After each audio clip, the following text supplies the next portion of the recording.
livro de Provérbios, praticamente todo foi escrito por Salomão. E é um livro de grande sabedoria. A linguagem de Salomão era tão erudita para o seu tempo quanto aparentemente para nós é hoje. Uma linguagem específica e que é diferente de toda a linguagem do resto da Bíblia. Mas é interessante que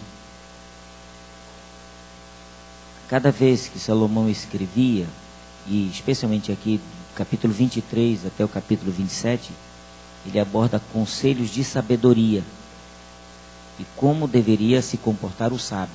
O que ele está querendo dizer é que se buscássemos esses conselhos, seríamos mais sábios e teríamos um caminho mais largo pela frente para poder caminhar. E no capítulo 27 especificamente, ele menciona o fator do homem, especialmente de como ele pode estreitar laços de amizade e qual é o comportamento em relação aos outros, o indivíduo em relação aos outros. E eu imagino que alguns se preocupam, ou melhor dizendo, têm dificuldade de entender as expressões que muitas vezes Salomão usa em seus conselhos. Mas quando a gente passa a entendê-los melhor, lê-los melhor, a gente vê que quanta sabedoria Deus dava àquele homem para que ele pudesse levar-nos a entender, às vezes, coisas simples da vida que precisamos aprender. Eu só estou vendo o irmão Isaac aqui, mas eu pergunto, mais alguém que quer dizer o que achou de importante nesses textos? Quando o irmão Isaac menciona, a irmã Cristina vinha ali também e outros. O que se ouviu de importante? Eu achei importante aqui o verso 21, que chamou atenção esse verso aqui. E diz o seguinte: como o crisol prova a prata e o forno o ouro, assim o homem é provado. Sabe, a prata e o ouro só mostram a sua beleza, o seu valor, e depois se passa pelo fogo. Assim que ele sai das mãos do garimpeiro, o ouro, ele é feio. Ele é quase até muito parecido com a areia que ele separou e largou lá. Mas depois que passa pelo fogo, aí ele mostra o seu brilho, o seu valor. Assim é o cristão, é o homem também. Depois de provado, ele mostra o seu valor. Às vezes, na primeira prova que a gente tem, logo pensa em desistir, né? Às vezes, nós não pensamos que essa prova ali é para o nosso bem, para o nosso benefício. E eu acho que isso aqui, que Salomão escreveu aqui, deve fazer nós pensar que o ouro e a prata só mostram o seu valor depois que passam pelo fogo. E esse é o verdadeiro sentido desse texto. Irmã Cristina, o que a senhora encontrou de interessante nesses textos? Verso 1, pode ser 2. O 11 e depois, no primeiro vamos ao 11, né? O 11 diz assim: sê sábio, filho meu, e alegra o meu coração, para que eu saiba responder àqueles que me afrontam. Eu entendi assim: sê sábio, meu filho, alegra o meu coração. Esse eu aqui eu colocaria como se Deus, que daí Deus me ajudará a responder àqueles que me afrontam. Porque em várias vezes aqui nós comentamos o fato de o nosso coração se irar com facilidade, né? Aqueles que têm o estopim meio curto, mas assim, como responder. E o segundo que me chamou a atenção, porque ele depois fala vários versos que falam, né, sobre amizade, como o pastor mesmo mencionou, mas depois o verso 17: como o ferro com o ferro se afia, assim o homem ao seu amigo. Ou seja, às vezes nós precisamos levar assim umas arestas, né? Tirar algumas arestas, e algum amigo vê essa aresta saliente e vem e tenta polir, tenta tirar. E nós precisamos ver que realmente aqueles que às vezes nos repreendem, aqueles que veem que o próprio texto em algum outro momento diz que faça essa repreensão com amor.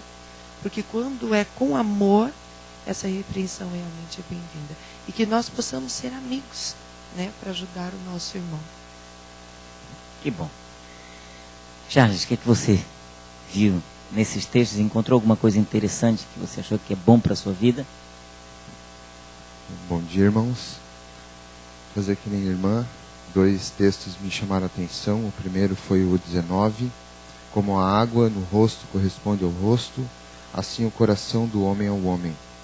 Tal como a água reflete nossa aparência externa, assim os pensamentos do nosso coração revelam a nossa natureza interior e o nosso caráter. Muitas vezes nós começamos a alimentar coisas na nossa mente que vai fazer com que lá na frente nós venhamos a cair em alguma adversidade. E como o irmão Isaac colocou ali, como o crisol prova a prata e o forno o ouro, assim o homem é provado pelos louvores que recebe. Eu acho interessante porque no tempo de faculdade a gente fazia alguns experimentos, pegava um cadinho de porcelana, levava ao fogo, e ali era esquentado a 300, 400, 500 graus, e você via o metal incandescente ali. Muitas vezes, muitos de nós está que nem o metal incandescente, de tanto que a vida já fez com que sofrêssemos, passássemos por adversidades, mas pode ter certeza, Deus não vai dar nada a nós além daquilo que a gente pode suportar.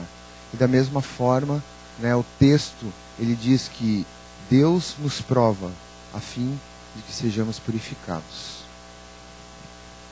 Que bom, né? Que bonito. Deixa eu ler para vocês o que me impressionou também. O verso 6 do capítulo 27. Diz assim: leais são as feridas feitas pelo o que ama, porém os beijos do que odeia são enganosos. Sabe o que está dizendo aqui? Quando a pessoa ama, por mais que tenha que corrigir, que tenha que, às vezes, alertar, às vezes dar um conselho que a gente muitas vezes não gosta, é melhor do que a falsidade daquele que nos odeia. Está dizendo aqui o papel de Deus conosco, seres humanos. Que às vezes nós sofremos alguma consequência e a gente blasfema e questiona por que estamos passando por isso, por que estamos sofrendo. E a gente não entende que o amor de Deus ele é tão sublime que permite que a gente seja provado para que nos tornamos tremendamente dependentes. Mas quando, na verdade, nós abandonamos a Deus e buscamos aqueles que nos odeiam, às vezes, aparentemente, eles são os melhores amigos, mas os que levam para a nossa derrota. É interessante que Salomão faz essa analogia. Muitas vezes você não compreende a disciplina do amor pelo fato de que é bom que o enganoso ou aquele que não lhe ama, lhe trata de uma forma tão boa porque ele tem intenções contra você. Então talvez seja isso que mais me impressionou aqui no capítulo, especialmente versículo 6, quando diz: leais são as feridas feitas pelo que ama, do que, muitas vezes, os beijos daquele que engana. Muito bem, esse é o nosso momento. Ontem eu tive a vontade de conversar com alguém que está entre nós aqui. Conversávamos por um tempo pelo telefone, e essa pessoa me passava a impressão que tem tido de que só o fato de acordar de madrugada e vir para cá, para colocar-se na mão de Deus, algo extraordinário está acontecendo na vida dessa pessoa. E eu pedi até permissão de contar o que mais está impressionando. É de que a cada manhã ela tem a oportunidade de colocar sua vida na mão de Deus e abrir o coração e dizer para Deus: hoje esse dia não é meu, é teu. E tudo que eu fizer, por favor, me permite que eu faça de acordo com a tua vontade. E queridos, ela me dizia: pastor, as decisões que eu tenho tomado, que são importantes para a minha vida durante o dia, elas têm sido feitas de uma forma tão natural e tão mais fácil do que eu fazia antes. E eu não tenho dúvida, é porque pela manhã eu digo: bom Deus, eu não sei o que eu vou encontrar no escritório, não sei o que eu vou encontrar no meu trabalho, mas uma coisa eu sei, de que tu não vai permitir que ninguém me engane ou não engane ninguém. Que tudo que eu fizer ali seja de acordo com a tua vontade. E vocês não sabem como eu fiquei feliz em saber de que o resultado que, como pastor de vocês, como orientador espiritual, eu quero é esse. que você se sinta dependente todos os dias de Deus. Quanto mais dependente nos sentimos, mais Ele vai atuar na nossa vida. E às vezes aquilo que a gente acharia que era impossível resolver, às vezes a solução está ali. E nós não temos a visão aberta para ver. Então acreditem, ao entregar-se nas mãos de Deus a cada manhã, sabe, o seu dia torna-se não mais como decisões que você toma sozinho, mas Deus orientando para tomar decisões que possam dirigi-lo melhor no hoje e no amanhã. Por isso que ele diz, não te preocupa com o dia de amanhã. Temos que ver um dia de cada vez. Ok? Nesse nosso momento nós vamos ajoelhar agora. E você vai lembrar dos amigos pelos quais você está orando. Você vai abrir seu coração a Deus e dizer qual a sua própria necessidade. É você com Deus agora. Mas vai pedir uma coisa de forma coletiva. Que o Espírito Santo seja derramado sobre a nossa igreja. Que o poder de Deus possa atuar na vida de cada um de nós. E que o seu Santo Espírito permeie na totalidade do seu ser sobre nossas vidas. Ok? Vamos ajoelhar então. Vamos buscar o Senhor de forma particular. Queridos, deixa nessa manhã, antes de poder dar continuidade à palestra, a qual nós ontem tivemos que parar nela, deixo voltar a mostrar um vídeo para vocês. Antes desse vídeo, eu quero fazer apenas um comentário.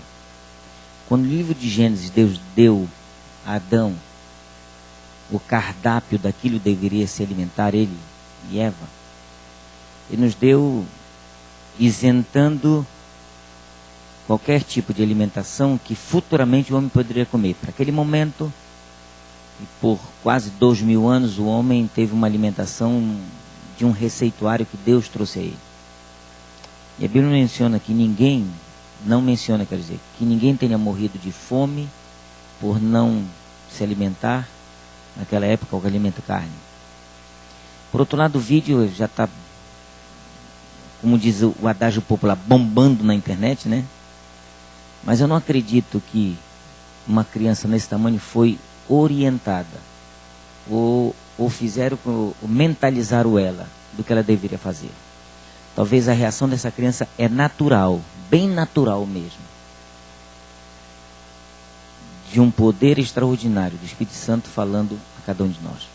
Veja esse vídeo. Vamos ver o vídeo primeiro, por favor.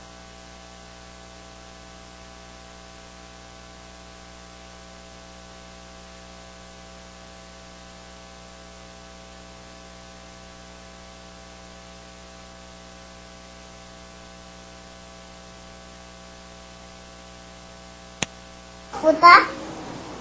Tá bom? Tá, mas come o seu nhoque de polvo. Ah, mãe, tá bom. Esse polvo não é este pedaço, né? Não. Então tá. Ele nem fala e nem cabeça tem, né? Você tem cabeça dele. Não tem cabeça. Isso aí é só as perninhas do polvo picada. Ah, e a cabeça dele tá no mar? Tá lá na peixaria. O monstro cortou assim? Cortou. Por quê? Pra gente poder comer, porque senão a gente ia ter que engolir inteiro. Mas por quê? É pra comer, amor. Igual corta o boi, corta a galinha. Ah, a carinha de quem come também? Ninguém come a galinha? É os animais. É? É. Mas vamos comer o nhoque. Come a batata, então. Só batata e só arroz. Tá, Nem polvo é os animais. tá bom. Todos esses são os animais. Peixe é os animais. Polvo é os animais. Cães é os animais. Vaca é os animais. Porco é os animais. É. Então, quando a gente comer os animais, eles morrem. É. Por quê? Pra gente poder comer, meu amor. Porque eles morrem. Não gosto que eles morrem. Eu gosto que eles ficam em pé. É isso. Então tá bom. Então a gente não vai comer mais não, tá bom? Tá. Esses animais tem que cuidar deles, não comer. Tá certo, meu filho. Então come a parte da batata e do arroz. Tá bom. Por que você tá sonhando? Não tô chorando, não. Eu tô emocionada com você. Eu tô fazendo uma água saindo.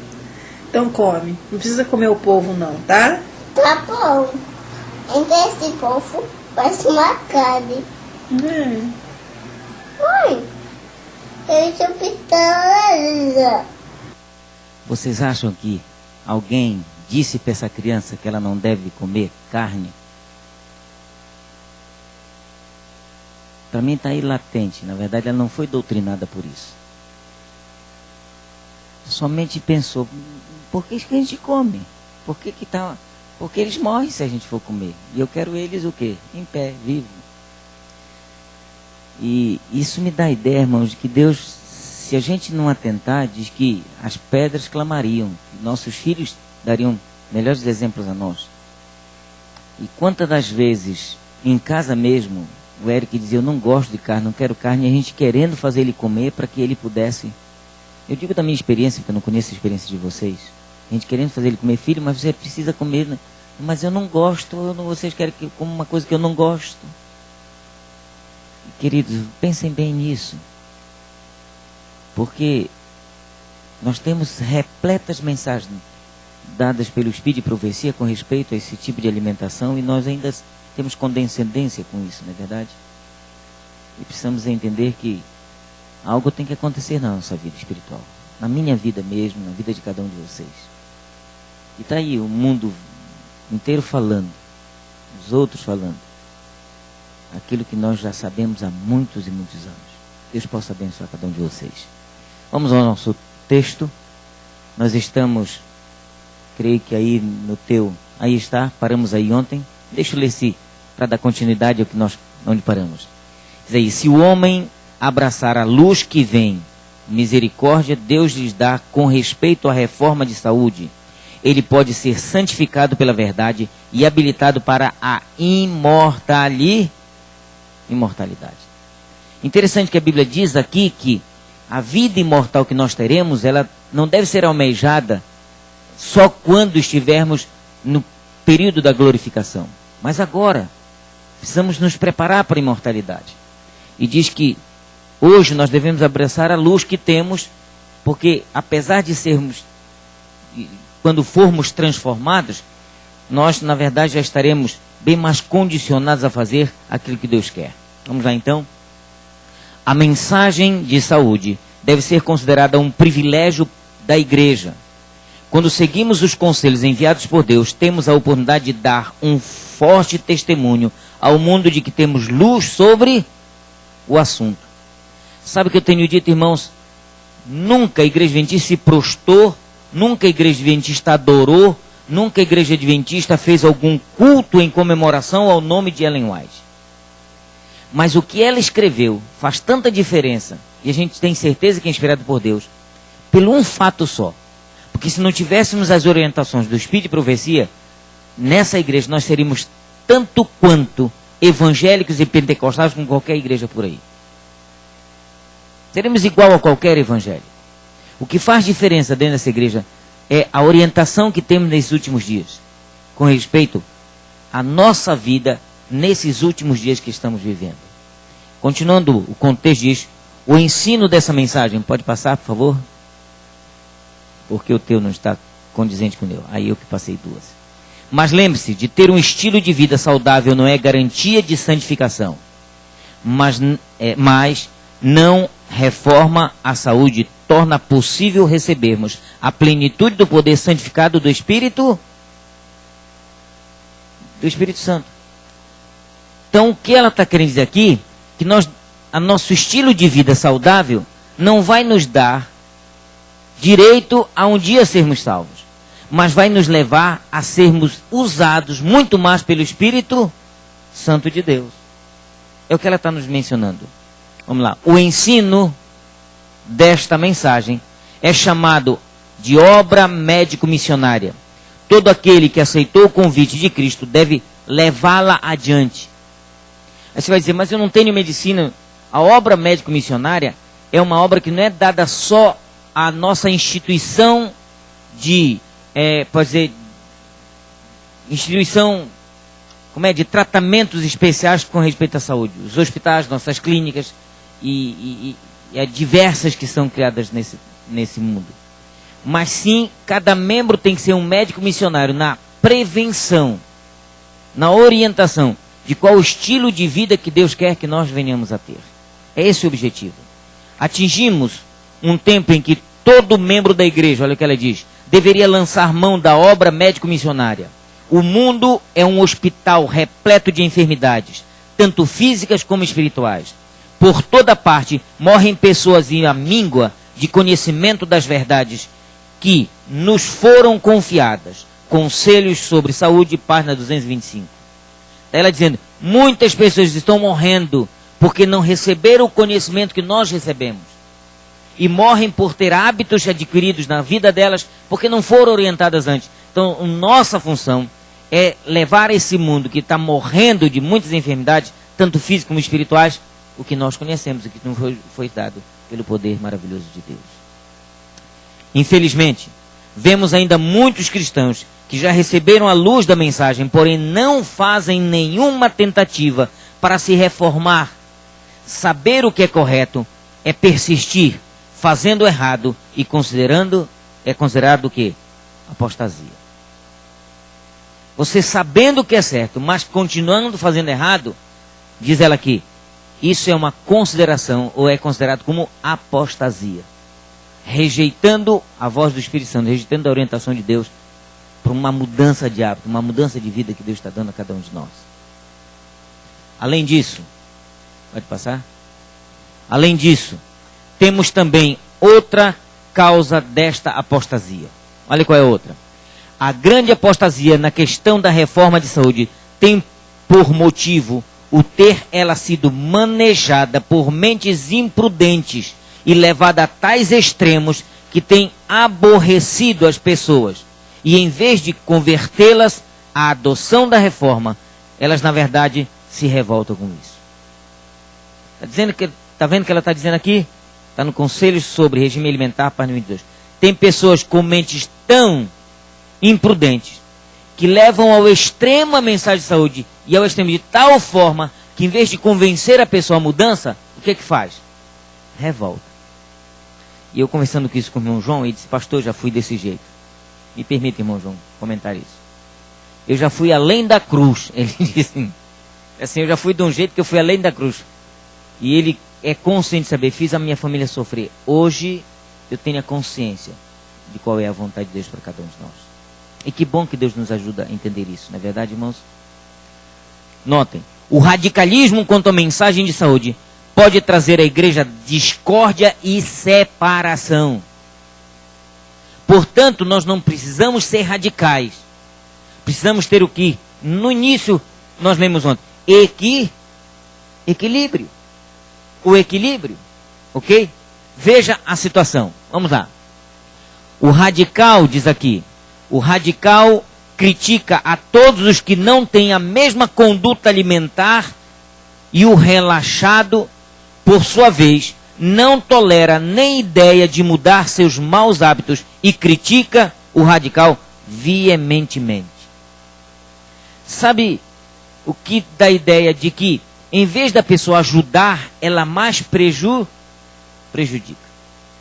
Em vez da pessoa ser conscientizada de que precisa mudar seus hábitos, ela na verdade é acusada de maus hábitos. E ninguém gosta de ser condenado por aquilo que faz. O que nós gostamos é de ser orientados, mas não condenados. E há uma corrente na igreja, sem dúvida nenhuma, de fanáticos que em vez de ajudam, mais prejudicam do que ajudam.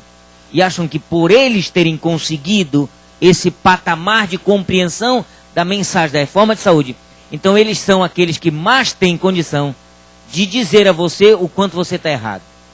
E esse é o grande erro. Ele tem condição de ajudá-lo a compreender, a chegar à plenitude do conhecimento que ele teve, e não criticá-lo condená-lo e assim fazer com que você tenha mais aversão do que vontade de ser diferente. A apresentação inadequada desse assunto é a introdução de falsos princípios de saúde, fazem parte de um plano de Satanás para neutralizar o poder da igreja nesse assunto. Que eu vou ler de novo. Por isso que ontem eu pedi permissão para continuar hoje, porque é importante a gente compreender isso. Diz, olha, a apresentação inadequada desse assunto e a introdução de falsos princípios de saúde fazem da parte de um plano de Satanás para neutralizar o poder da igreja nesse assunto. Satanás também trabalha com membros da própria igreja que levam essa questão de forma tão extremista que, em vez de ajudar, permeia uma onda de separação, de ignorar essas questões de saúde que Deus tem dado ao seu povo. Um só fanático de espírito forte e ideias radicais fará grande dano à igreja. Desculpem, fará grande dano. A igreja precisa ser purificada de todas essas influências. Mensagens Escolhidas, volume 2, página 319. Sabe o que ela está querendo nos orientar? E que Deus tem nos orientado? De que os extremos são perigosos. O extremo do legalismo e o extremo do quê? Do liberalismo. Nem fanáticos e nem o quê? Liberais. Devemos ter equilíbrio nesse aspecto. Devemos sustentar toda a reforma com zelo, mas devemos evitar a impressão de que somos vacilantes e sujeitos ao fanatismo.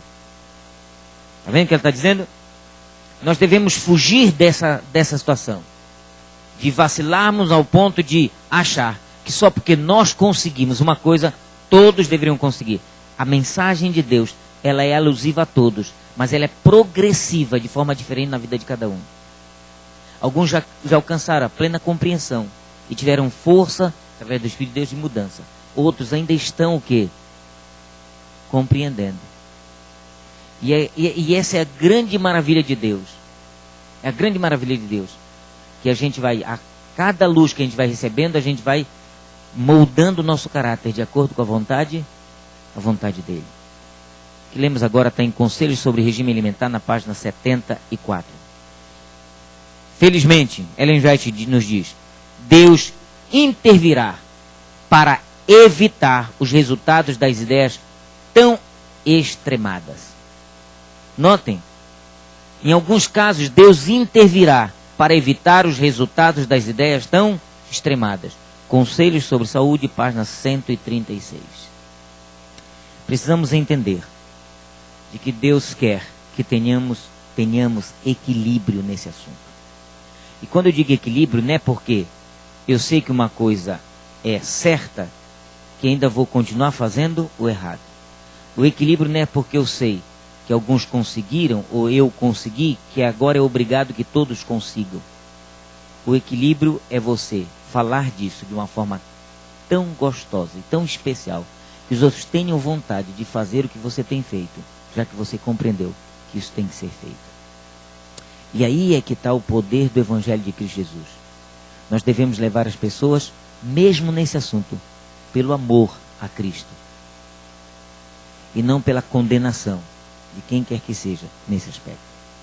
Por isso, a melhor situação é termos paciência uns com os outros.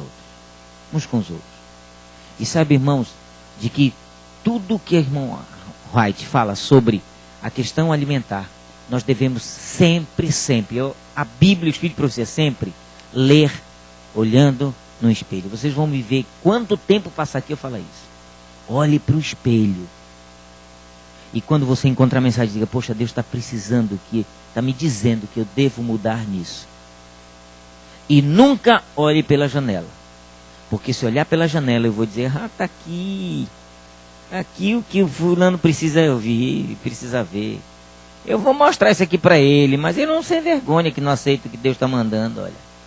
Vai para o inferno e ainda condena, não é verdade, irmãos? E esse não é o Espírito de Deus no seio da sua igreja. Não é o Espírito de Deus. Haja visto, e eu acredito, irmãos, e ainda não encontrei. E tenho prazer de dizer isso de coração, verdade. Ninguém fanático nesse aspecto aqui na minha igreja, graças ao bom Deus. Mas vocês não sabem que já fui pastor de uma igreja em que no passado o irmão era tão fanático a esse respeito, tão fanático, e era tão radical nessa história, de que muitos mudaram da igreja porque não aguentavam o seu comportamento dessa forma. Hoje, para vocês terem uma ideia, ele está fora da igreja. Está fora da igreja. E aqueles que, na verdade, mudaram da igreja, não voltaram mais para ali, achando que ainda ficou deixa eu usar a expressão, um ranço desse sistema ali naquela igreja. Mas eu confesso a vocês de que, por outro lado, Deus permitiu que acontecesse. Porque, posteriormente, essa igreja tornou-se uma igreja muito boa, muito especial. Uma igreja muito atuante no trabalho de Deus. Porque, de alguma forma, Deus fez daquela maldição uma bênção. Muitos entenderam e muitos disseram e começaram a descobrir de que a mudança que Deus queria não era na igreja. Deus queria uma mudança pessoal em cada um deles. Eles começaram a dizer que no fundo, diziam, o irmão Jetro, era o Jetro o nome dele. O irmão Jetro tinha razão no que dizia, ele só não sabia como dizer. Mas ele era tão radical, irmãos, que ele... Vocês têm uma ideia, a primeira vez que eu cheguei naquela igreja, ele perguntou, pastor, o senhor come carne? E eu disse, ainda como. Ele virou para mim e disse, não é de Deus não. Não é de Deus, vai para o inferno, não tem jeito. Foi essa recepção que eu tive. Eu digo, irmão, se eu puder ir para o céu, eu estou lutando para ir. Agora, para o inferno eu não quero ir. Disse, mas não tem jeito não, pastor, comeu carne vai para o inferno. Irmãos, isso é uma forma radical de dizer isso, né? Mas como já me tinham preparado para isso, eu abracei irmão Jetro. Então, ou nós dois juntos vamos para o céu, eu vou para o inferno junto com você. Porque criticar desse jeito como você, nunca vi ninguém na vida ainda. Mas queridos, nessa manhã eu quero que o poder de Deus esteja sobre cada um de vocês. Quero concluir lembrando que Deus vai intervir se houver um princípio de fanatismo dessa forma. Sabe, você tem que viver a vida espiritual assim. Você tem que viver por prazer, servir a Deus por prazer. E quando você descobrir que ainda tem um comportamento errado, mude seus hábitos. Diz que, bom Deus, me ajuda, eu não estou com força para vencer isso. E quero vencer. Porque sei que continuando a ser assim, eu não vou poder receber completamente o teu poder na minha vida e na vida da minha família. Que Deus nessa manhã possa orientá-los. E que aquilo que temos aprendido aqui perdure para o nosso viver completo. Vamos montar nossos grupos de oração.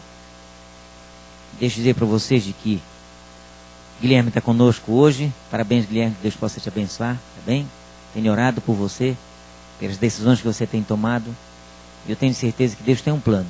Não sei quando ele vai atuar de forma completa na tua vida, mas vai atuar, tá bem? Por outro lado, eu quero que vocês continuem orando pela Letícia, que tem melhorado de lá para cá de uma forma maravilhosa. Os pais estão radiantes de alegria, com esperança muito maior de que Deus vai atuar de uma forma melhor na vida dela. E do Derli. Eu de ontem para cá não tive notícias, mas que Deus possa ajudá-lo no tratamento que ele precisa fazer. Ore para que Deus possa abençoar essa igreja nas próximas eleições que nós teremos agora em outubro. Estamos próximos já a fazer a nossa comissão grande, depois a comissão de nomeações e nomear novos oficiais para 2014.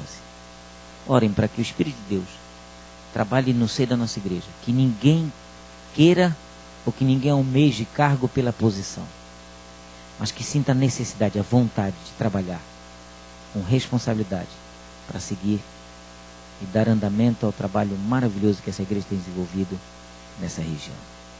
Vamos ajoelhar então, montar grupos de 4 ou 5 e vamos juntos nos juntar, orar uns pelos outros e orar pelo poder de Deus na nossa vida.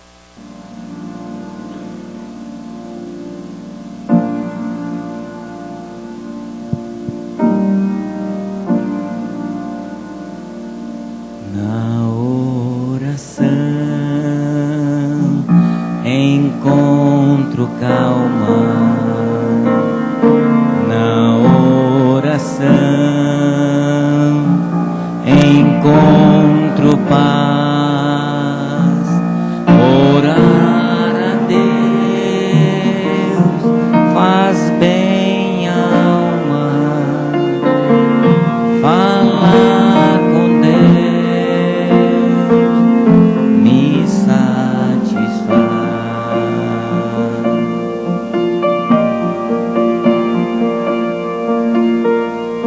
Falar com Deus, que privilégio, abrir a alma ao Criador, sentir que os céus estão abertos e ouvir a voz do Salvador.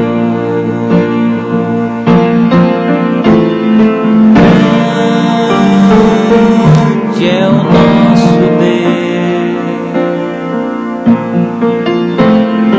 e as obras que Ele faz, o seu amor não tem limite, em seu perdão encontro paz.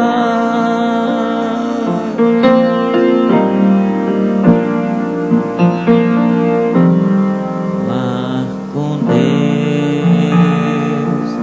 é o que preciso, pois Ele é fonte de poder, só nele a vida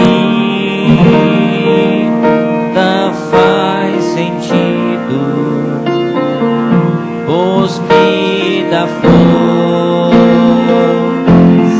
pra viver.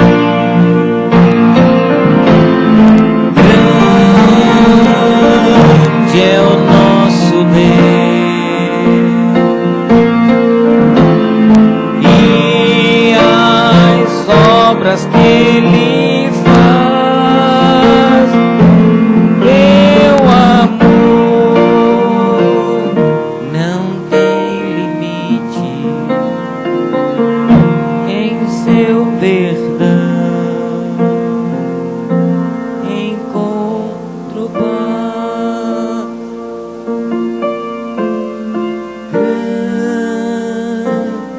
Grande é o nosso Deus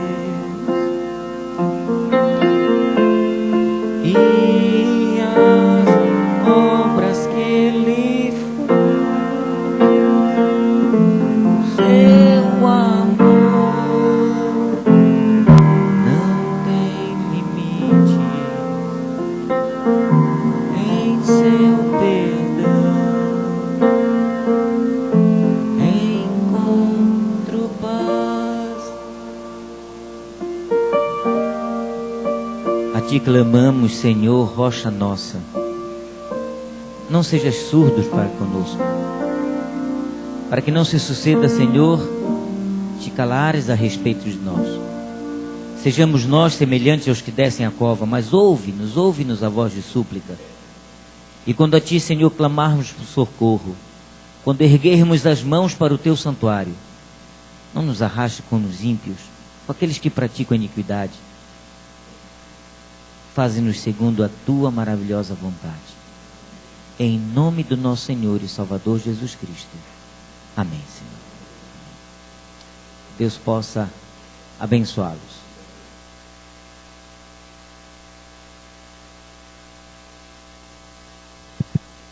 Que o poder de Deus esteja em sua vida.